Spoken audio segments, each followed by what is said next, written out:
제3강 6번째에서 8번째 사비부에 대해서 함께 살펴보도록 하겠습니다. 자, 제3강 6번째에서 8번째 사비부예요.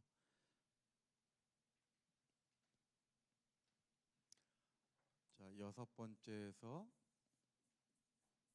8번째 사비부에 대해서 봅니다. 자, 그 가운데 이제 첫 번째로 이제 6번째. 자, 6번째 사비부예요. 자, 교재 서론에 기록되어 있죠. 우리가 지난 시간까지 5번째 사비부까지 살펴보았는데요. 이 사비부는 하나님의 절대 보호, 또 절대 안전이라는 뜻이 있다 그랬죠. 그래서 히브리어로 이 사비부라고 하는 단어는 사바부라고 하는 동사에서 파생된 부사예요. 그래서 사비부가 똑같은 단어가 이렇게 2번 반복되어 있죠. 둘레에, 주위에라고 하는 부사인데 이것이 반복됨으로 말미암아 둘레에 완전히 에워싸고 있는, 보호하고 있는 모습이에요. 그래서 이 사비부는 하나님의 절대 보호, 또 절대 안전, 하나님의 보호 속에 있는 성도는 절대 안전하다는 거죠. 그래서 저와 여러분들이 이렇게 코로나로 인해서 시국이 뒤숭숭하고 전 세계가 어지러운 가운데 있지만 그래도 이렇게 하나님의 성전에 달려 나와서 매주 매일 새벽 예배로부터 예배드리고 하나님 앞에 나올 수 있었던 것은 우연이 아니라 하나님께서 사비부의 전적인 은혜로 우리를 보호해 주셨기 때문에 그 안에 있는 우리는 안전하게 이렇게 신앙생활을 할 수 있었다는 것을 믿으시기를 바랍니다. 그래서 우리가 교재에 보면 첫 번째 사비부는 산꼭대기 지점에, 이 에스겔 성전이 산꼭대기 지점에 있었다 그랬죠. 그래서 이 산꼭대기 주위가 다 거룩으로 사비부하다 그랬죠. 그 다음에 두 번째와 세 번째는 외곽담, 그래서 500장대가 되는 그 외곽담으로 이 성전이 보호를 받고 있는 거예요.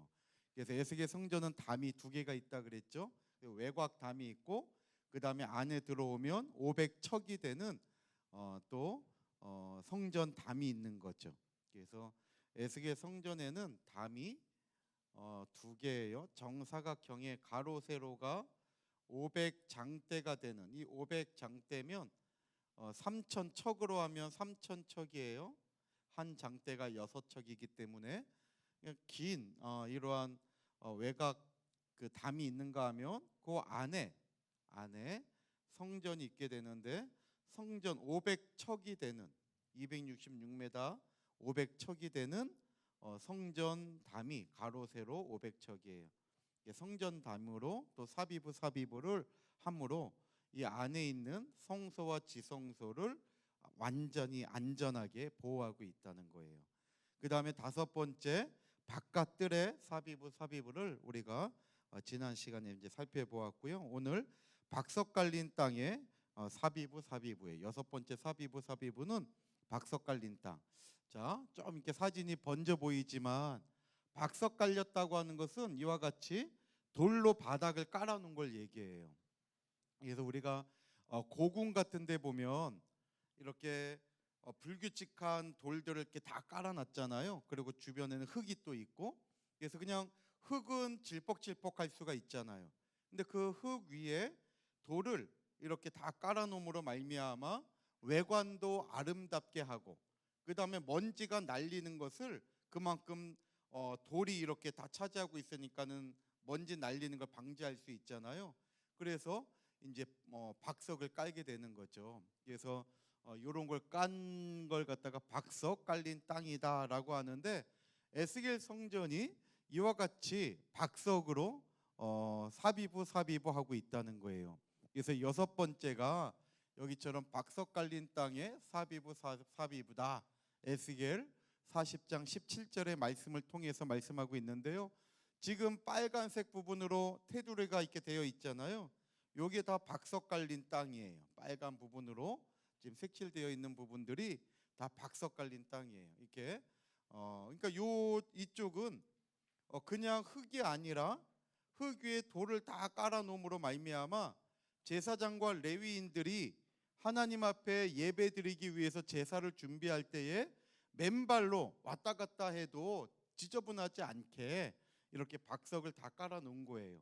그래서 레위인이나 제사장들이 예배를 준비할 때에 이렇게 맨발로 이렇게 다녀도 다치지 않게 잘 이렇게 깔아 놓은 곳이 바로 이 박석 깔린 땅인데, 이렇게 박석 깔린 땅으로 둘려 있다, 보호받고 있다는 것을 우리가 알 수 있다는 거죠. 자, 그러면 15페이지에 보면 이 박석은 무엇인가 그랬잖아요. 아까 앞서서 본 이제 박석이 있는데, 그렇다면 이 박석은 과연 뭐냐? 이 박석을 히브리어로는 리츠파라고 해요. 리츠파라고 하는데, 박석 이것을 이제 리츠파라고 해요. 리츠파라고 하는데요.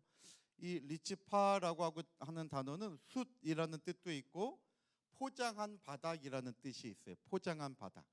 그래서 돌로 포장을 한 거죠. 그러니까 요즘 오늘날도 보면 흙이, 옛날에는 저희 어릴 때만 해도 다 흙길이었잖아요. 그러니까는 놀아도 그 흙길에서 다 그냥 구멍 파고 뭐 그 구슬치기 같은 것도 하고 그랬는데, 이게 이제 지저분하고 먼지가 날리고 하니까 아스팔트로 다 깔아버렸잖아요. 그러니까는 깨끗해졌죠, 도시가. 그러니까는 이와 같이 포장하게 되면 도시는 깨끗하고 아름다워지게 되는 거예요. 그래서 이 리치파라고 하는 단어가 포장한 바닥이라는 뜻이 있어요. 그래서 두 가지 의미를 보는데, 거기 우리 교재 보세요. 성전과 궁전의 첫 번째, 먼지가 날리는 것을 막고, 두 번째, 아름답게 장식하기 위하여, 이 두 가지 기능을 가지고 박석을 깐 거예요. 그래서 박석이 깔린 땅은 지저분하지 않고 깨끗해질 수밖에 없는 거죠. 그래서 솔로몬 성전에도 역대하 7장 3절 말씀 보면 박석 깔린 땅이 있었다는 걸 알 수가 있어요. 그래서 이스라엘 모든 자손은 불이 내리는 것과 여호와의 영광이 전에 있는 것을 보고 박석 간 땅에 엎드려 경배하며 그랬잖아요. 그러니까 솔로몬 성전에도 이와 같이 돌로 바닥을 이렇게 깐 곳이 있어서 이스라엘 백성들이 여기에 엎드려 가지고 하나님 앞에 경배하며 예배드렸다는 것을 말씀하고 있는 거죠. 솔로몬 성전에 박석 간 땅이 있는 것처럼 에스겔 성전에도 박석 간 땅이 있었다는 거예요. 그 다음에 두 번째, 박석이 깔린 땅은 문간 좌우에 펼쳐져 있어요. 자, 16페이지 넘겨서 에스겔 40장 18절 보세요.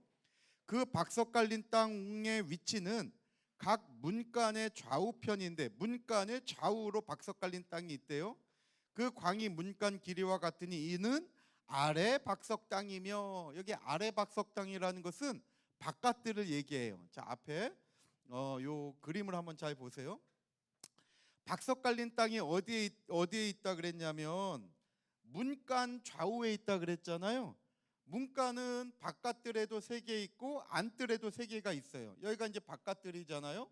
바깥들에 있는 문간이 여기 하나, 그 다음에 이쪽에 2개, 그 다음에 북쪽으로 3개. 그래서 하나, 둘, 바깥들에 3개가 있고 안뜰에도 문간이 3개가 있어요. 안뜰에도 이렇게 하나, 둘, 3개가 있는데, 이 문간 좌우로 여기도 마찬가지죠.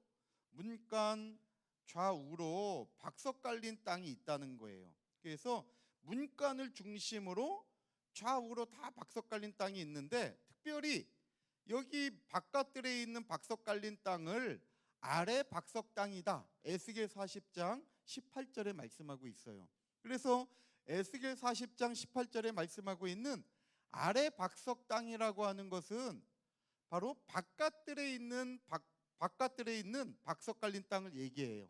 그러면 굳이 여기를 그냥 박석 땅이라고 얘기하지 않고 아래라고 하는 위치를 특별히 지시한 걸 보면 위 박석 땅도 있을까요, 없을까요? 있다는 거죠. 있으니까 이걸 구분하기 위해서 에스겔 40장 18절에는 특별히 아래 박석 땅이라고 얘기한 거예요. 그래서 에스겔 성전에는 자세히 기록되어 있지 않지만 안뜰에도 문간을 중심으로 이렇게 다 박석 깔린 땅이 있었을 것이라고 우리가 생각해 볼 수 있다는 거예요. 그래서 안뜰에 있는 박석 깔린 땅을 위박석 땅이다, 이렇게 우리가 생각할 수 있다는 거죠. 그래서 이와 같이 에스겔 성전의 6번째 사비부는 박석 깔린 땅인데, 이 박석 깔린 땅은 바깥뜰 문간 주위에도 있었고 안뜰 문간 주위에도 이 박석 깔린 땅이 사비부 이렇게 둘레에 보호하고 있다는 것을 우리가 알 수 있는 거예요. 그래서 요 의미가 이제 좀 이해가 되시죠? 그 다음에 이제 세 번째, 구속사적 교훈. 이제 우리는 우리의 삶에 이 교훈이 중요하죠. 자, 이 박석 깔린 땅은 아까 제가 말씀드린 것처럼 바깥뜰 박석 땅이나 위에 있는 안뜰 박석 땅이나 제사장이나 레위인들이 하나님 앞에 드리는 예배를 준비할 때 이 박석 깔린 땅을 맨발로 다니기에 편하게 하나님께서 배려해 주신 거예요. 그러면 제사장이나 레위인들이 이렇게 분주하게 박석 깔린 땅을 밟고 다니는 것은 하나님 앞에 예배를 드리기 위함이죠. 그래서 우리 교재에 있는 전도서 5장 1절에 보면 너는 하나님의 전에 들어갈 때에 뭘 삼갈지어다 그랬어요? 너의 발을 삼가라고 얘기하고 있어요. 이건 뭐냐면 하나님의 성전을 우리가 다니고 하나님의 일을 봉사하면서 할 때에 저와 여러분들의 발이 죄악된 발이 되면 하나님의 성전에 들어가서는 안 된다는 거예요. 그러니까 저와 여러분들이 주일날 예배를 드릴 때 한 주간 살아가는 동안의 삶이 아주 중요하다는 거예요. 한 주간에 내 마음대로 자기 그냥 하나님을 잊어버리고 갈 때 못 갈 때 오만 데 다 돌아다니다가 그 죄악의 발걸음을 가지고 아무런 죄의식도 없이 회개하는 마음도 없이 하나님의 성전에 와서 내가 맡은 게 있다고 그걸 하려고 한다면 이건 하나님 앞에 가증한 일이 되는 거예요. 저와 여러분들이 정말 하나님의 앞에 나아갈 때에는 너의 발을 삼가래요. 이것은 죄악된 발로는 성전에 들어갈 수 없다는 것을 우리에게 말씀하고 있는 거예요. 그래서 우리가 신앙생활 할 때에 두 가지 발이 있는 거죠. 악인의 발이 있는가 하면 또 하나는 의인의 발도 있죠. 의인의 발. 바로 이 의인의 발이 우리 성도들의 발이 되는 거죠. 저와 여러분들의 발이 바로 이 의의 발이 되는 거죠. 악인의 발은 어떠한 발이냐? 악인의 발은 피를 흘리게 하는 발이에요. 상대방의 피를 흘리게 하는 거죠. 이 세상은 자기가 손해보지 않아요. 남을 손해보게 하고 남을 희생시켜서 남의 피눈물을 짜내게 해도 내 피눈물은 안 흘리려고 하죠. 그러나 우리 기독교는 그렇지 않아요. 우리 기독교는 남을 희생시키고 남의 피를 흘리는 게 아니라 주님께서 보여주신 십자가의 길은 자기가 희생하고 자기의 피를 흘리신 거예요. 주님께서 십자가에 달려 돌아가심으로 말미암아 주님의 그 죽으심과 희생이 우리에게 새로운 생명을 주신 거잖아요. 그래서 악인들의 발은 절대 자기가 손해보지 않아요. 남의 피를 흘리게 해요. 그리고 이 악인들의 발은 악한 길로 향하여 가죠. 늘 악인들의 발은 악한 길로 향하여 가는 거예요. 그러니까 한 주간의 삶이 자기의 만족을 위하여 살아가고 하나님을 안다고 하지만 하나님의 마음을 헤아리지 않는 거예요. 이와 같이 악한 자의 길을 쫓아가는 거죠. 그러나 의인들의 발은 그렇지 않다는 거예요. 의인들의 발은 바로 복음을 전하는 발이죠. 복음을 전하는 발. 바로 이러한 발이 하나님의 성전에 들어갈 수 있다는 것을 우리에게 얘기하고 있는 거예요. 그래서 저와 여러분들이 만약에 내가 양보하지 못하고 내가 희생하지 못해서 누구를 피를 흘리게 하고 아프게 하고 또 내 가는 길이 하나님을 안다고 하지만 2021년도 이 한 해를 돌이켜 볼 때에 하나님의 뜻과 상관없는 자리에 너무나 많이 가고 악한 길로 많이 행하였다면 저와 여러분들이 철두철미하게 회개하면서 믿음으로 돌이킬 때 우리의 이 악한 발이 의인의 발로 바뀌어서 복음을 전하는 자리에 나아갈 수 있다는 거예요. 그래서 우리가 이 박석 깔린 땅을 통해서 이 사실을 알 수 있다는 거죠. 그래서 오늘 여기 보면 교재 16페이지 보면 어떤 발을 회개해야 하는가, 회개하지 않으면 하나님의 성전에 들어갈 수 없거든요. 첫 번째, 피를 흘리는데 빠른 발을 회개해야 한다. 피를 흘리는데 빠른 발. 로마서 3장 15절 읽어볼게요. 시작. 그 발은 피 흘리는데 빠른지라. 보세요. 악인들의 발은 피를 흘리는데 빨라요. 잠언서 1장 16절에 대저 그 발은 악으로 달려가며 피를 흘리는데 빠르다 그랬죠. 또 이사야서 59장 7절에도 그 발은 행악하기에 빠르고 무죄한 피를 흘리기에 신속하며, 무죄한 피, 남의 그냥 피를 흘리게 하는데 빠르다는 거예요. 근데 이러한 발은 하나님이 원하시는 발이 아니라는 거예요. 우리 기독교는 남의 피를 흘리는 게 아니라 내가 손해보고 내가 희생하고 나의 피를 흘리는 거예요. 그래서 로마서 5장 8절 말씀 보면, 로마서 5장 8절 말씀 볼 때에 우리 하나님께서 하나밖에 없는 독생자 예수 그리스도를 십자가에 달려 죽게 하심으로 말미암아 우리를 향한 하나님 아버지의 그 사랑을 확증했다고 말씀하고 있잖아요. 이와 같이 하나님은 하나밖에 없는 독생자예요. 둘 가운데 하나를 죽이신 게 아니라 이 하나예요. 하나. 이거 하나 잃어버리면 아무것도 없어요. 근데 그 하나밖에 없는 독생자를 나 때문에 십자가에 달려 죽게 하고 피를 흘리게 하심으로 말미암아 우리에게 생명을 주셨다는 거죠. 이것이 바로 저와 여러분들이 따라가야 할 의인의 발자취가 된다는 거예요. 그래서 저와 여러분들이 올 한 해를 돌아보는 가운데 내가 남에게 손해보게 하고 자기는 손해보지 않고 그런 시간들이 있었다면 한번 돌아보시고 다 회개하는 가운데 이제는 정말 남의 피를 흘리는 것이 아니라 내가 희생하고 양보하는 우리 교회, 저와 여러분들과 우리 가정이 되어서 이 세상 가운데 정말 저 산성교회는 다르다, 저 산성교회 성도들은 달라, 이러한 인정을 받고 그 인정을 통해서 하나님께 영광 돌려드리는 저와 여러분들이 다 되시기를 주님의 이름으로 축원합니다. 그 다음에 두 번째, 악한 길로 갔던 발을 회개해야 한다 그랬죠. 악한 적으시면 되겠죠. 자, 시편 119편 101절에 내가 주의 말씀을 지키려고 발을 금하여 모든 악한 길로 가지 아니하여 싸우며, 시편 기자의 고백이죠.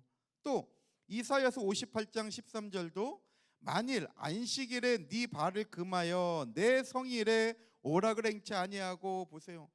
안식일, 주일에, 오늘날 주일의 의미죠. 발을 금했대요. 그리고 내 성일, 이 주일을 하나님의 거룩한 날이라고 얘기하고 있는 거예요. 또 오락을 행치 않았대요. 그러니까 저와 여러분들이 이러면서 주일을 지키는 발이 아름다운 발이라는 거예요. 근데 저와 여러분들의 발이 정말 새벽이라든지 주일이라든지 수요일이라든지 하나님의 말씀이 나를 기다리고 있는데 나는 다른 것 때문에 내 발은 딴 데 가 있을 때가 많잖아요. 그러니까 특별히 주일 같은 날은 우리의 발걸음이 반드시 하나님의 성전으로 향하여야 된다는 거예요.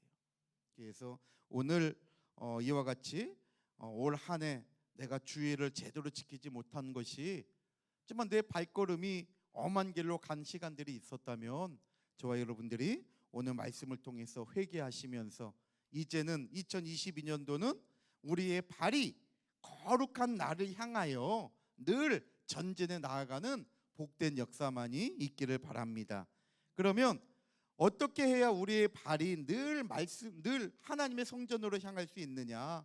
바로 말씀 안에 있어야 된다는 거죠. 그래서 하나님의 말씀만이 내 발을 악한 길로부터 의의 길로 돌이키게 한다는 거예요.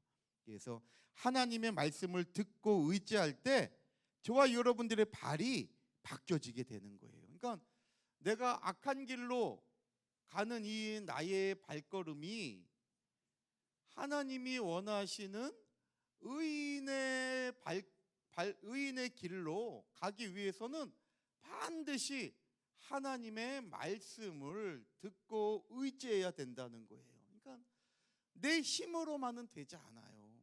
전적인 아버지의 은혜가 나를 붙들어 주셔서 이 말씀으로 깨달을 때 그때 내가 진짜 잘못했구나 하고 내 삶을 돌이켜서 의인의 길로 향할 수 있다는 거예요. 그러니까 하나님의 말씀을 깨닫지 못하면 시편 1편에 있는 말씀처럼 악인의 자리에 앉아버리고 마는 거예요. 악인의 길로 갔다가 결국은 그 자리에 그냥 주저앉아버리고 마는 거예요. 그래서 늘 하나님의 말씀으로 저와 여러분들이 깨어 있을 때, 그리고 그 은혜가 우리에게 충만히 거할 때, 그때 그 은혜의 이끌림을 받아서 우리가 악한 길에서 의인의 길로 옮겨질 수 있다는 거죠. 그러니까 말씀을 보고 말씀 듣는 자리가 얼마나 중요한지 모르는 거예요. 그래서 2021년도 정말 저와 여러분들이 어떻게 하다 보니까 성경도 제대로 읽지 못하고 지나간 시간이 있었을지 몰라요. 그러나 이제 2022년도부터는 정말 하나님 말씀을 내가 듣고 읽을 때 우리의 발걸음이 바뀌어질 수 있다는 걸 생각하면서 2022년도는 성경 읽고 하나님 말씀과 가까이 하는 믿음의 삶을 결단하시고 이루어가는 저와 여러분들이 꼭 되시기를 바랍니다. 자, 우리 시편 119편 59절 다 같이 한번 읽어볼게요. 시작. 내 행위를 생각하고 주의 증거로 내 발을 돌이켜 싸우며 내가 내 행위를 깊이 여기 볼 때 내가 내 행위를 생각하고 주의 증거로 내 발을 돌이켰다고 얘기하고 있죠. 이게 우리말 성경에서는 쉽게 내가 내 행위를 깊이 생각하고는 주의 교훈으로 내 발걸음을 돌렸다라고 얘기하고 있죠. 여기 주의 증거 또 주의 교훈, 이게 다 하나님의 말씀을 얘기하고 있는 거죠. 그러니까 하나님의 말씀이 내 발을 돌이키게 한다는 거예요. 그래서 바로 이 첫 번째, 두 번째, 피를 흘리는데 빠른 발이나 악한 길로 간 발이 악인의 발을 얘기하고 있는 거죠. 그러나 세 번째 동그라미에 있는 것은 바로 우리 의인의 발, 성도의 발, 바로 이런 발이 돼야 하나님의 전에 들어갈 수 있다는 거죠. 바로 복음을 전하는 발이죠. 그래서 밑줄에 복음 적으시면 되겠죠. 복음. 그래서 이사야서 52장 7절, 자, 너무나 귀한 말씀이죠. 한번 읽어볼까요? 시작. 좋은 소식을 가져오며 평화를 공포하며 복된 좋은 소식을 가져오며 구원을 공포하며 시온을 향하여 이르기를 내 하나님이 통치하신다 하는 자의 산을 넘는 발이 어찌 그리 아름다운고. 보세요. 하반절에 보니까 산을 넘는 발, 하나님의 복음, 하나님을 증거하면서 이 복음을 전하면서 산을 넘는 발이 어떻대요? 어찌 그리 아름다운가 얘기하고 있죠. 여기 아름다운 고라고 하는 단어가 히브리어로 나아라는 단어예요. 히브리어로 나아라고 하는 단어인데요. 이 나아라고 하는 단어에 강조형이 쓰여진 거죠. 강조형. 그러니까 이 나아라고 하는 단어는 첫 번째로 아름답다라는 뜻이 있어요. 아름답다. 그리고 두 번째로 알맞다라는 뜻도 있어요. 알맞다. 거기에 딱 맞다는 거예요. 그러니까 합당하다라고도 우리가 생각할 수 있죠. 합당하다. 나아라고 하는 단어가. 그리고 세 번째로 어울리다라는 뜻도 있어요. 나아. 이 단어가 어울리다. 구약 성경에 세 번밖에 등장하지 않는 등장하지 않은 단어예요. 근데 하나님의 복음을 전하는 그 발이 어찌 그리 아름다운고, 이거의 강조형이니까 가장 최고로 아름답다는 걸 얘기하고 있는 거죠. 그러니까 복음을 전하는 발이 가장 아름답고 복음을 전하는 발이 하나님의 뜻에 가장 합당하고 알맞다는 거예요. 그러니까 복음을 전하는 발이 가장 하나님의 뜻에 어울리는 발이라는 거예요. 그러니까 저와 여러분들이 정말 축구하고 뭐 한다고 발을 쓸 게 아니라 하나님의 복음을 전하는데 발을 쓰고 하나님의 복음을 전하는 일에 정말 내 삶을 드릴 때 그 삶이 강조형으로서 가장 하나님 볼 때 아름다운 삶이고 그 삶이 가장 합당한 삶이고 가장 하나님의 뜻에 어울리는 삶이라는 것을 우리에게 말씀하고 있는 거예요. 그래서 저와 여러분들이 튼튼하게 걸어 다닐 때 더 늦기 전에 나중에 보세요. 관절이 상하고 어쩌네 저쩌네. 그래서 못 움직일 때가 있잖아요. 그러기 전에 이렇게 내가 움직이고 막 이 관절이 잘 움직일 때 그래도 다니면서 복음을 전할 때 하나님이 그게 가장 최고의 아름다움. 어찌 그래 아름다운 거. 가장 하나님의 창조에 어울리고 하나님의 뜻에 어울리는 삶이라는 거예요. 그래서 저와 여러분들이 복음을 전하는 발이 되어서 하나님 앞에 잘했다 인정받는 귀한 우리의 남은 시간들이 꼭 되시기를 바랍니다. 또 한번 이거 정리해 볼게요. 여기 아름다운 거는 히브리어 나의 강조형이라 그랬죠. 이것은 강조형이니까 최고의 아름다움을 이야기하는 거죠. 최고의 아름다움 적으시면 되겠죠. 최고의 아름다움. 그래서 열심히 전도하는 사람이 하나님의 거룩함으로 아름다워진다는 거예요. 그러니까 우리도 그렇잖아요. 예뻐지길 원하잖아요. 그러니까 오늘날 성형외과가 얼마나 잘 돼요. 사람들의 욕구예요. 다 예뻐지길 원하는 거. 쌍꺼풀 하고 나면 또 뭐 하고 싶고 뭐 하고 싶고. 텔레비 어떤 여자 보니까는 거의 20대 이후에 20대 후반인데 그 20대 그 10년의 인생이 거의 성형외과랑 동고동락을 했더라고. 그런데도 만족이 없대. 그런데도 뭐 하여튼 뭐 해보니까 그냥 이 작은 얼굴에 별거 다 했는데 그래도 하고 싶은 게 또 있대요. 뭐 그렇게 할 게 많은지. 그러니까 우리는 아름다워지고 싶은 욕구가 있잖아요. 근데 가장 아름다워지는 방법은 뭐 하는 거예요? 전도하는 거예요. 전도하는 거. 그래서 내가 예뻐지고 싶다. 그럼 한 명 전도해 오시면 돼요. 한 명. 더 예뻐지고 싶다. 또 전도하시면 돼요. 그래서 성형외과에 괜히 갖다 바치지 마시고 시간과 그 애꿎은 걸 다 낭비하지 마시고 정말 하나님의 뜻을 위해서 전도할 때 그 일생이 하나님의 뜻에 가장 어울릴 뿐만 아니라 그 일생이 가장 아름다운 인생이 된다는 거예요. 그 다음에 로마서 10장 15절 보세요. 보내심을 받지 아니하였으면 어찌 전파하리요? 기록된 바 아름답도다 좋은 소식을 전하는 자들의 발이여 그랬죠. 누가 아름답느냐? 좋은 소식을 전하는 자들의 발이 아름답대요. 여기 아름답도다라는 단어가 헬라어로 호라이오스라고 하는 단어라 그랬죠. 헬라어로 아름답도다 호라이오스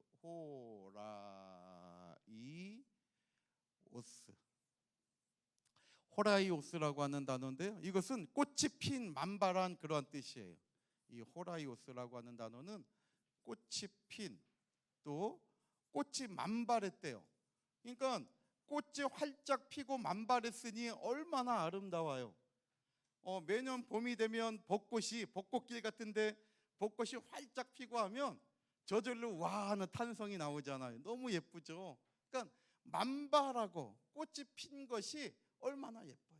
그러니까 이 호라이오스라고 하는 단어가 바로 이러한 단어예요. 그러니까 저와 여러분들이 이 로마서 10장 15절 말씀처럼 내가 좋은 소식을 전하는 자들의 발이 아름답다 그랬잖아요. 그러니까 열심히 내가 복음을 전하고 열심히 하나님을 전하면 하나님께서 저와 여러분들의 인생이 꽃이 활짝 피는 것처럼 만발한 인생으로 하나님께서 만들어 주신다는 것을 믿으시기를 바랍니다. 그래서 정말 꽃이 튀고 이게 얼마나 예뻐요. 꽃이 핀 인생. 그러니까 우리도 그렇죠. 나는 언제 피나 그러잖아요. 복음을 전하면 핀다니까요. 그래서 하나님의 말씀을 내가 믿고 이 복음을 전할 때 하나님께서 저와 여러분들의 인생을 활짝 호라이오스처럼 펴지게 한다는 사실을 로마서 10장 15절의 말씀처럼 믿으시기를 바랍니다. 자, 우리 다 같이 한번 읽어볼게요. 다시 한번 로마서 10장 15절. 자, 믿음을 가지고 함께 읽습니다. 시작. 보내심을 받지 아니하였으면 어찌 전파하리요? 기록된 바 아름답도다 좋은 소식을 전하는 자들의 발이여 함과 같으니라. 아멘. 보세요. 아름답도다 좋은 소식을 전하는 자들의 발이여. 그래서 여기 아름답도다는 헬라어 호라이오스인데 꽃 적으시면 되겠죠. 꽃이 핀 만발한 이러한 뜻이에요. 이렇게 해서 우리가 6번째 박석 깔린 땅의 사비부를 본 거예요. 자, 그 다음에 이제 7번째 사비부를 함께 볼게요. 자, 7번째 사비부는 바깥들 사면 부엌이에요. 부엌에 사비부 사비부. 그래서 에스겔 성전에는 앞에 보세요. 에스겔 성전에는 부엌이 바깥들의 부엌이 네 군데가 있어요. 각 구석에, 각 사면 구석에 여기 하나 있고 또 이쪽에도 하나 있고 또 위에도 하나 있고 또 이렇게 위에 또 하나가 있고, 그래서 각 모퉁이 구석에 이 부엌이 하나씩 있는데, 이 부엌은 일반인들이 하나님께 드리는 제사를 드릴 때 사용하는 부엌이에요. 그래서 삶을 수 있는 기구들이 여기에 다 있어요. 그리고 이 부엌은 담으로 둘러쳐져 있어요. 담으로. 그래서 폭이 30척이고 길이가 40척이에요. 폭이 30척, 길이가 40척. 전부 다 똑같아요. 예, 폭이 30척, 길이가 40척. 또 폭이 30척, 길이가 40척. 똑같이 30척, 40척 되는 부엌이 구석에 4개가 있는데, 이 부엌은 일반인들을 위한 부엌이다라는 것을 알 수가 있어요. 그래서 부엌이 4구석에 사비부 하면서 성전의 위치를 차지하고 있다는 거예요. 자, 18페이지 보면 백성의 재물을 삼는, 자 18페이지에 백성의 재물을 삼는 부엌의 사비부 7번째라 그랬죠. 에스겔 46장 23절에 그 작은 넷들 사면으로 돌아가며 부엌이 있고 그랬죠. 작은 넷들에, 요 작은 넷들 바깥의 뜰에 그 사면으로 돌아가면서 부엌이 있어요. 사면으로 돌아가면서 이렇게 부엌이 있는 거예요. 근데 여기 사면으로라고 하는, 사면으로 돌아가며라는 단어가 사비부인데, 여기는 특이하게 가운데 사비부와 사비부 사이에, 사비부 사이에 가운데 바셈이라는 단어가 바햄이라는 단어가 들어가 있어요. 바햄, 요 가운데 바햄이라는 단어가 들어가 있어요. 그래서 사비부 바햄, 사비부 원문에 이렇게 되어 있어요. 근데 요 바햄이 우리 성경에는 번역이 안 돼 있어요. 이것이 무슨 뜻이냐면 그것들이라는 뜻이에요. 그것들. 근데 이것이 이제 번역에 큰 영향을 미치지 않으니까 우리 한글 성경에는 번역에 빠져 있어요. 그래서 사비부 바햄, 사비부에서 그것들 사면에 돌아가면서 이렇게 부엌이 4개 있다는 것을 말씀하고 있는 거예요. 자, 그럼 위치를 보면 바깥들 사방 구석에 있죠. 밑줄에 적으세요. 바깥들 사방 구석, 다 구석에 있잖아요. 그래서 바깥들 사방 구석에 위치하고 있고, 크기는 아까 얘기했죠. 길이가 40척이고 넓이가 30척이다. 장이 40, 광이 30 적으시면 되겠죠. 성경 구절에 나와 있죠. 그 다음에 용도, 이것은 어떠한 용도냐? 백성들의 재물을 삼는 부엌이에요. 그래서 에스겔서 46장 24절에 그가 내게 이르시되 이는 삼는 부엌이니 전에 수종드는 자가 백성의 재물을 여기서 삶을 것이니라. 그래서 백성들이 하나님께 드리는 재물을 삼는 곳이 바로 여기 부엌에, 내 구석에 있는 부엌. 그래서 7번째 사비부는 이와 같이 내 구석에 부엌이 사비부하고 있다는 것을 우리에게 말씀하고 있는 거예요. 이제 마지막으로 8번째 사비부예요. 자, 18페이지 밑에 하단에 주랑현관의 사비부 그랬죠. 자, 이제 오늘 이제 이걸 잘 들으셔야 돼요. 주랑현관의 사비부. 이제 8번째로 주랑현관은 안뜰과 바깥뜰에 다 있어요. 여기 이제 안뜰과 바깥뜰에는 박석당이 있었잖아요. 바깥뜰에는 아래 박석당이 다 문간 좌우로 다 깔려 있었고, 위에도 마찬가지로 안뜰에도 이 문간 좌우로 위 박석당이 이렇게 다 있었던 거예요. 그리고 그 박석당 위에 주랑현관이 있었던 거예요. 주랑현관. 그래서 그 주자가, 우리 주랑현관 그랬잖아요. 이 주자가 기둥주자예요. 기둥주자고 랑자가 복도랑자예요. 복도랑자. 그래서 기둥이 있는 복도예요. 기둥이 있는 복도. 그래서 이게 기둥주자고 주랑현관 할 때 기둥주자고 그 다음에 복도랑자, 사랑방랑 뭐 그렇죠. 복도랑자예요. 그래서 복도에 기둥이 있다는 거예요. 기둥이 있는 복도에서 저와 여러분들이 이제 사극 같은 데 보면, 우리나라의 사극 같은 데 보면 건물과 건물 사이에 위에는 지붕이 있고 양옆에 그 기둥을 세워서 통로 역할을 하는 데 있잖아요. 이런 게 이제 주랑현관이에요. 그래서 옆에 벽은 없어요. 옆에 벽은 없고 위에 지붕만 있는 거죠. 자, 에스겔 성전에는 이러한 주랑현관이 있었던 거예요. 추측을 할 수 있는 것은 솔로몬 성전에도, 솔로몬의 궁과 성전에도 이 주랑현관이 있었기 때문에 참고를 한다면 솔로몬 궁에는 열왕기상 7장 2절 보면 네 줄로 해가지고 주랑현관이 쫙 이렇게 일률적으로 있었던 거예요. 그런 걸 볼 때에 에스겔 성전에는 몇 줄이다라는 기록은 없어요. 그렇지만 솔로몬 성전과 에스겔 성전에 유사한 점이 많기 때문에 에스겔 성전도 솔로몬 성전과 같이 네 줄로 이렇게 있지 않았을까 생각은 해볼 수 있다는 거죠. 그리고 이 주랑현관의 높이는 아래에서 위까지, 요 아래에서 위까지 주랑현관의 높이는 25척이에요. 25척. 그리고 이 기둥이 쫙 나열이 되어 있는데 이 기둥과 기둥 사이, 앞에 있는 기둥과 뒤에 있는 기둥 사이의 간격은 5척이에요. 5척. 성경에 나와 있어요. 기둥과 기둥 사이의 간격은 5척. 그래서 이 5척은 기둥 가운데에서 그 다음 기둥 가운데예요. 기둥 가운데에서 그 다음 기둥 가운데, 또 그 다음 이게 5척, 다 5척씩이라는 거예요. 그 다음 기둥까지 다 5척씩 해갖고 똑같이 기둥이 세워져 있는 거예요. 그래서 이것을 가리켜서 주랑현관, 위에는 지붕이 있고 옆에는 막혀 있지 않는 거예요. 이렇게 바깥들과 안뜰에 문간 좌우로 이 주랑현관이 쫙 깔려 있었다는 거예요. 이것을 큰 그림으로 보면 이런 형식이에요. 자, 이곳이 성전담이에요. 한 장대 되는, 높이도 한 장대, 넓이도 한 장대잖아요. 이 한 장대 되는 담이 있고 그 담 안에 보면 이와 같이 주랑현관이 이렇게 다 서 있는 거예요. 근데 이 현관, 기둥과 기둥 사이의 거리는 몇 척이에요? 5척. 그러니까 정확하게 일률적으로 문간을 중심으로 좌우로. 그리고 여기는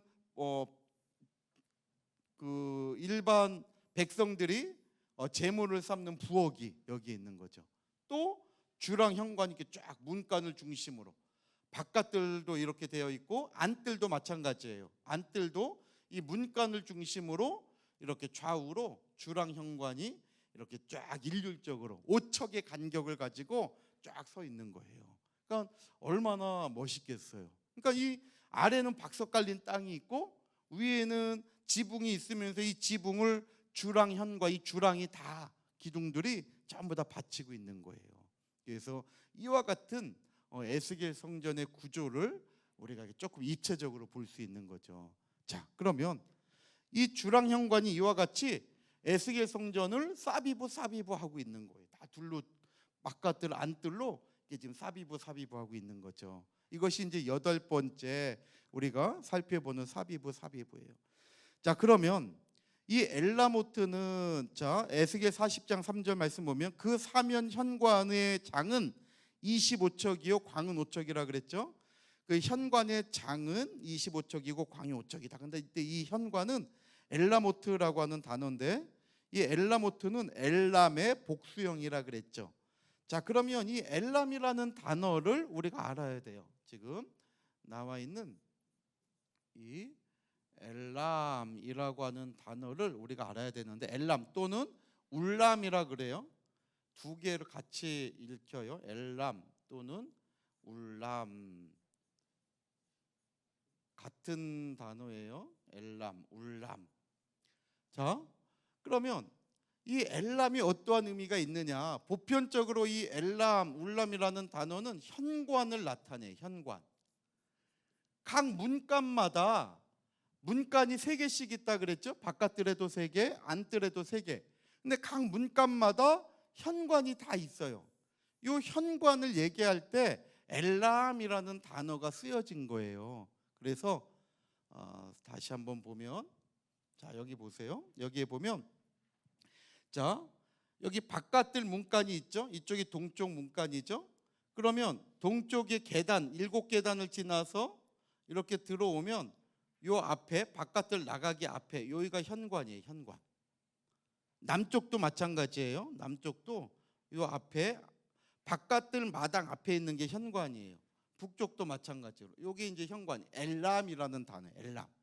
그리고 안뜰도 현관이 있어요. 안뜰은 바깥뜰을 바라보고 있어요. 그러니까 현관은 전부 다 바깥뜰을 보고 있다는 걸 아셔야 돼요. 그러니까 안뜰도 8계단을 올라가면 바로 현관이 있는 거예요. 바깥뜰에서.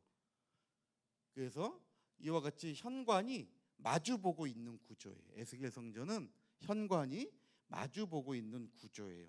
그래서 이 현관을 얘기할 때 전부 다 에스겔서에는 40장에 이 현관이 다 엘람이라는 단어로 쓰여져 있어요. 이것이 18페이지, 19페이지의 설명이에요. 18페이지 하단에 보면 엘람은 보통 뭘 가리킨다 그랬어요? 현관. 그래서 엘람은 바깥뜰과 안뜰에 3개씩 있는 문간의 현관을 나타낸다. 이거예요. 3개씩, 바깥뜰에 3개 있는 문간의 현관, 안뜰에 3개 있는 문간의 현관. 그런데 이 현관들은 서로 마주보고 있는 구조라는 것을 그냥 머릿속에 하나 덧붙여서 기억하면 이해하는 데 편하겠죠.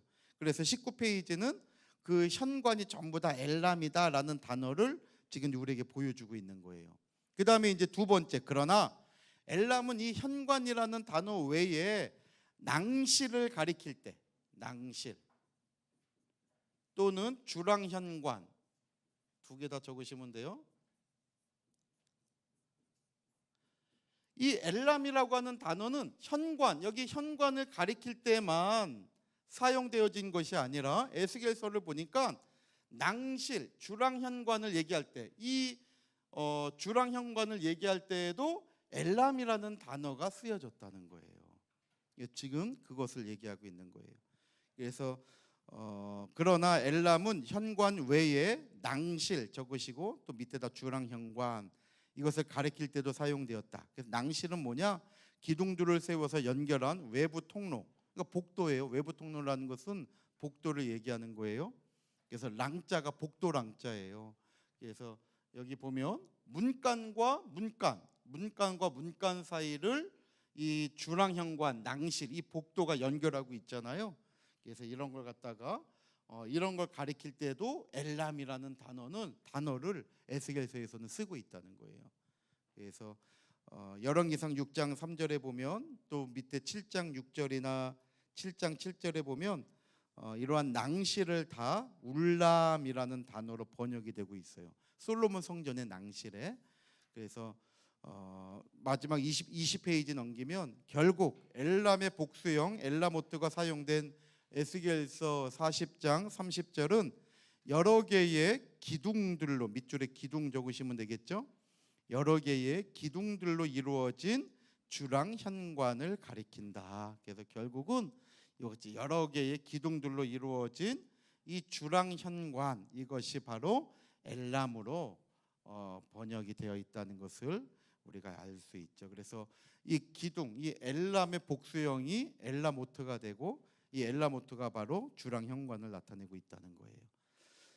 그래서 첫 번째, 주랑현관의 기둥들의 크기는 아까 길이가 몇 척이라 그랬어요? 25척. 그 다음에 기둥들 사이가 5척이에요. 여기 다시 한번 설명하면요, 자 이렇게 기둥이 있잖아요. 기둥들 사이를 얘기할 때에 이제 기둥과 기둥이 이제 5척의 간격을 가지고 쭉 이제 이렇게 펼쳐져 간다 그랬잖아요. 이때 이 기둥들 사이가 여기를 얘기하는 게 아니에요. 요 기둥 끝에서 기둥 끝, 이걸 얘기하는 게 아니에요. 이게 아니라 기둥 가운데에서 가운데, 요게 5척이라는 소리예요. 그래서 기둥 사이 할 때 이것도 정확하게 이해하시는 게 좋죠. 그 다음에 두 번째, 에스겔 성전의 주랑 현관을 두르는 기둥들은 바로 이기는 자를 상징한다는 거죠. 이기는 자. 그 에스겔 성전의 기둥들은 바로 이기는 자를 얘기한다. 그래서 우리가 이제 중요한 구속사적인 의미를 살펴본다면 이 기둥은 그냥 보이는 기둥을 얘기하는 게 아니라는 거예요. 우리 지금 우리 산성교회도 양 끝에 이 건물을 받치는 기둥들이 조금 이렇게 튀어나와 있잖아요. 그러니까 이 기둥들은 그냥 보이는 기둥이 아니라 이것은 이긴 자를 기둥으로 표현하고 있다는 거죠. 그래서 요한계시록 3장 12절에 보면 하나님께서 빌라델비아 교회에, 소아시아의 7교회 가운데 빌라델비아 교회에게 주신 축복의 말씀이죠. 그래서 이기는 자는 내 하나님 성전에 뭐가 되게 하신대요? 기둥이 되게 하신다. 이기는 자. 그래서 2번 동그라미에 이기 적으시면 되겠죠. 이기는 자. 이기는 자를 상징한다.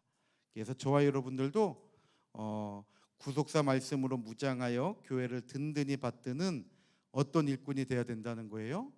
기둥 같은 일꾼이 돼야 된다는 것을 우리에게 말씀하고 있죠.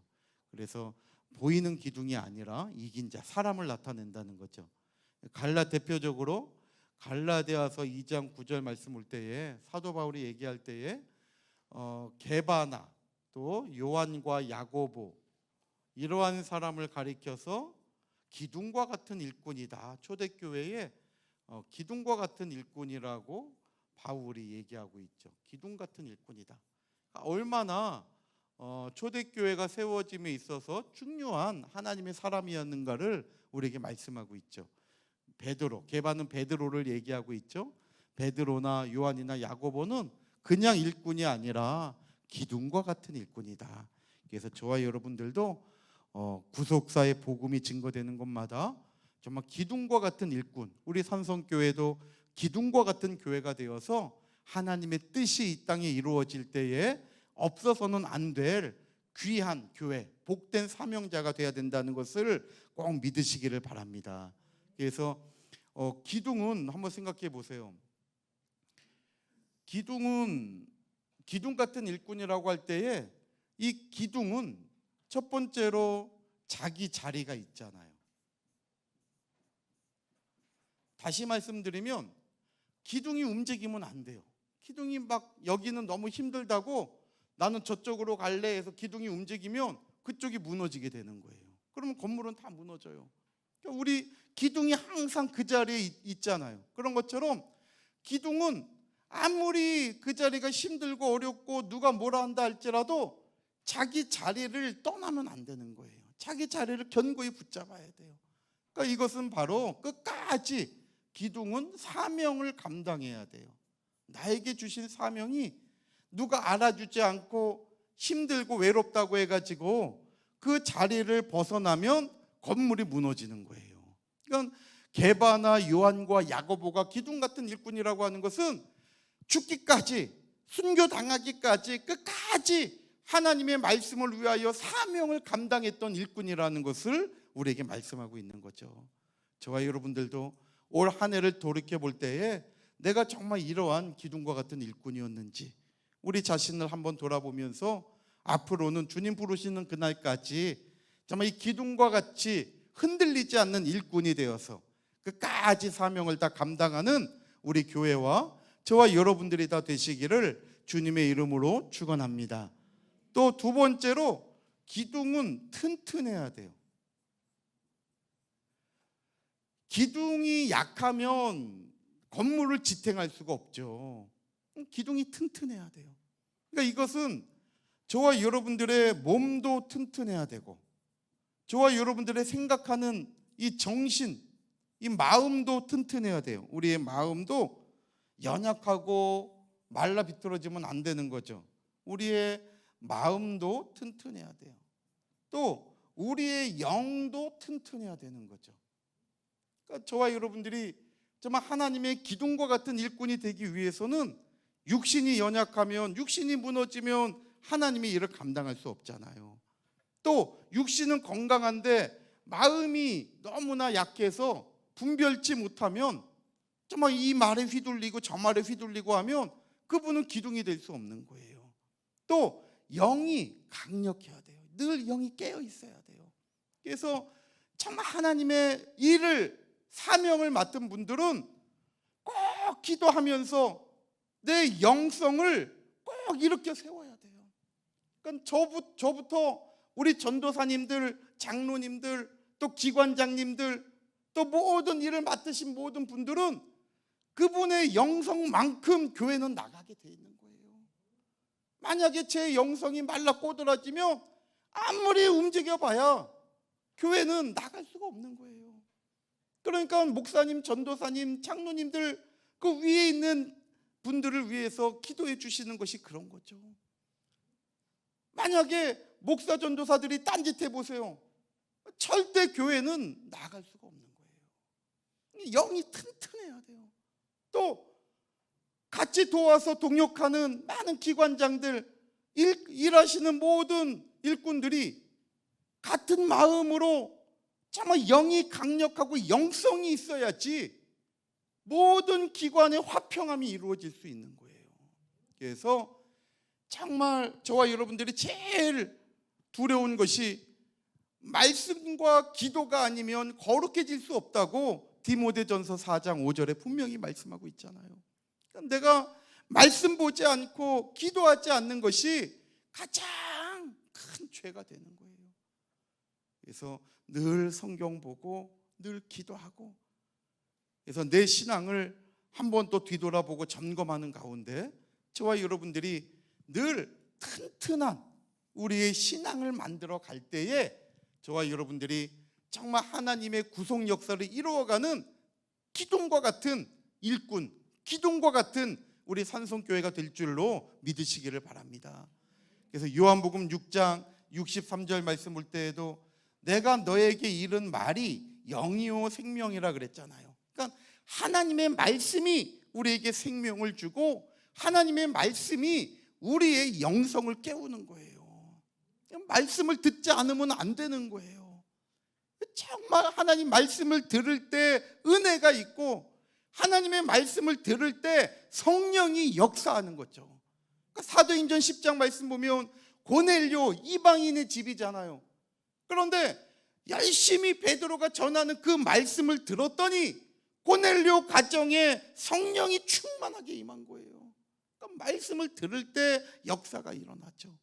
그래서 우리 산성교회가 늘 말씀이 끊어지지 않는 그러한 교회, 저와 여러분들의 귓가에 내 마음에 늘 하나님의 말씀이 울림이 되는 그러한 삶을 살아갈 때 저와 여러분들이 정말 이 나라와 민족을 떠받치는 기둥과 같은 하나님의 일꾼이 된다는 것을 꼭 믿으시기를 바랍니다. 마지막 세 번째로 기둥은 서로 협력하고 화목해야 돼요. 기둥은 서로 협력해야 돼요. 협력.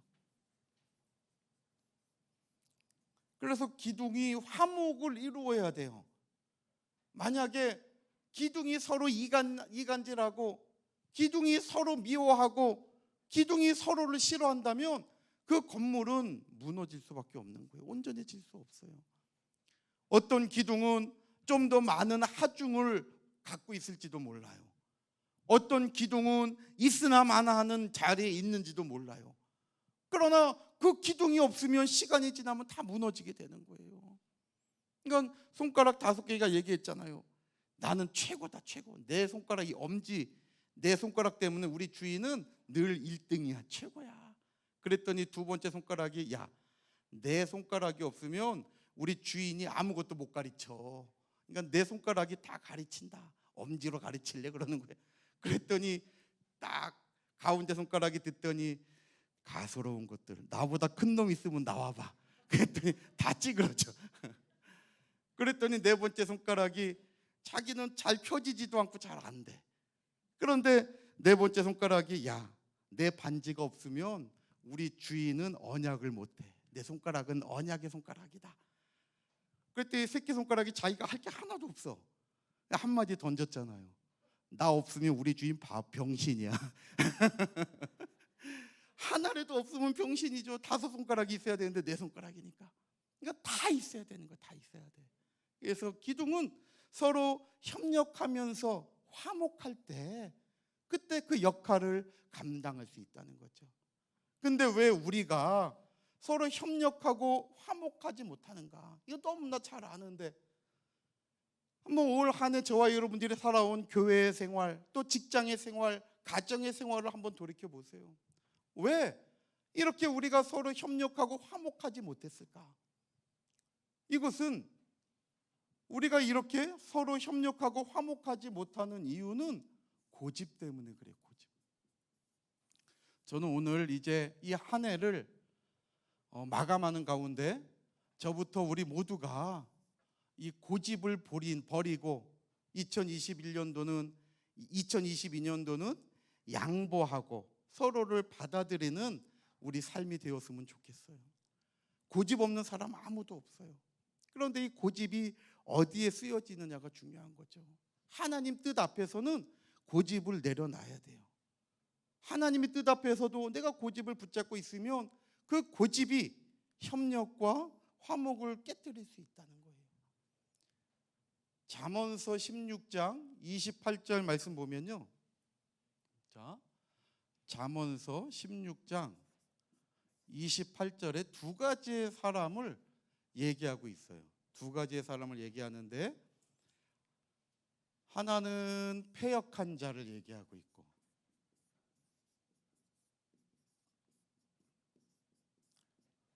또 하나는 말쟁이를 얘기하고 있죠. 말쟁이. 말을 많이 하는 사람. 그래서 잠언서 16장 28절 말씀 볼 때에 패역한 자, 이 패려한 자 그랬죠. 패려. 이 패려한 자, 이 사람이 이 패려한 자는 다툼을 일으킨대요. 이 사람은 다툼을 일으키고 말쟁이는 서로 친한 사람들까지도 이간시킨다는 거예요. 친한 사람들까지도 이간시킨대요. 근데 여기 패려한 자라고 하는 이 단어가 외고집이라는 뜻을 가진 단어예요. 외고집. 그래서 타흐푸카라는 단어인데 이 패려한 자 히브리어로 타흐푸카라는 단어예요.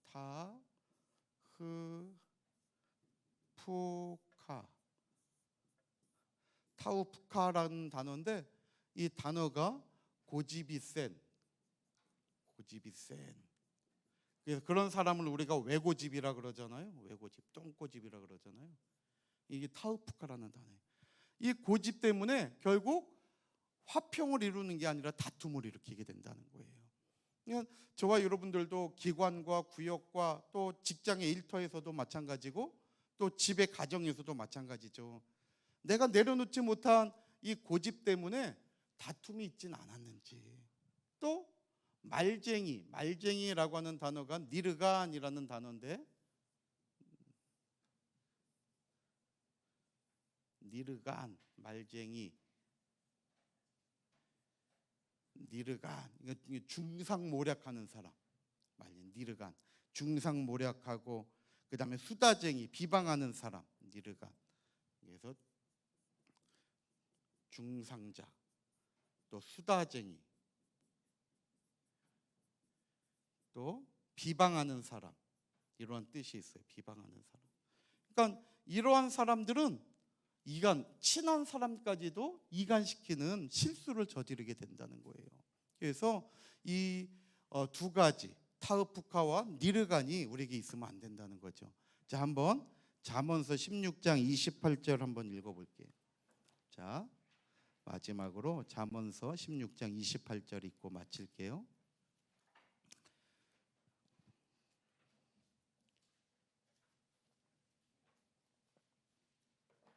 자, 다 같이 자꾸 읽어볼게요. 잠언서 16장 28절 시작. 패려한 자는 다툼을 일으키고 말장이는 친한 것을 이간하느니라. 아멘. 보세요. 여기 패려한 자, 이게 고집이 센 타우푸카라는 단어예요. 그러니까 고집센 사람은 그 고집을 양보하지 않음으로 말미암아 다툼을 일으키게 돼요. 그래서 저와 여러분들은 기둥과 같은 일꾼은 이렇게 다툼을 일으키는 사람이 아니라 내 고집을 내려놓고 서로 협력하고 화목을 이루는 사람이 기둥과 같은 일꾼이에요.